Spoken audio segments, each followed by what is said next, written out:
You think about your safety metrics at work, wherever you work, and you go through the plant every day and they're like zero defects. And I see this and it's awesome. And I'm glad that people have, 100% safety culture.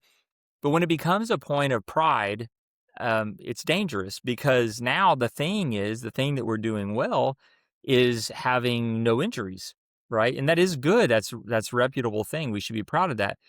But if that becomes the goal is to have 0 injuries, that can do one of 2 things. It can make us create a safer place in which that would be a great thing. That would be a wonderful thing to benchmark. Or it can cause us to do very strange things like managers treating people for illness and injury in their office instead of sending them to the clinic, right? Why would we do that? Because now the metric of having the 0 injuries has become the thing, and we're serving it rather than it serving us. And then one day you're coming through the plant and you've brought through everybody and told them, yeah, we're a world record plant, and then somebody hurts themselves and we say, well, let's try to cover that up, and we can't, and so it gets out. Now here's the thing. That person was first. They were the first to challenge that broken system that we built. And maybe you haven't built that, good for you if you haven't, but this is hypothetical because I've seen this before, right?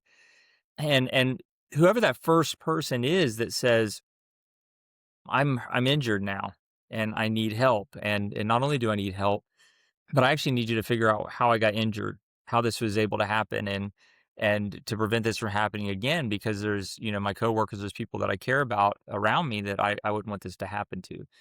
So we have this opportunity. We now have a first, and it's not the positive first that we talked about in the initial opening, right? This is a negative first. So we wanted something, it was really important to us, 0 defects, 0 injuries.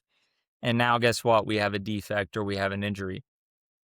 And the way that we respond to that, why do you talk human factors? Why do you talk respect for people all the time?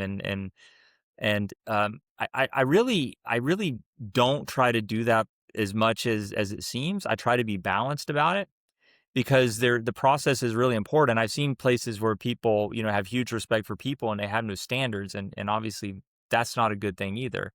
You know, you have to have the infrastructure in place to manage and to retain standards and to be able to recognize when something goes wrong. But on the same hand, if you have all those things and you don't respect your people, you're still going to have some major issues. So I do try to speak to both sides of that.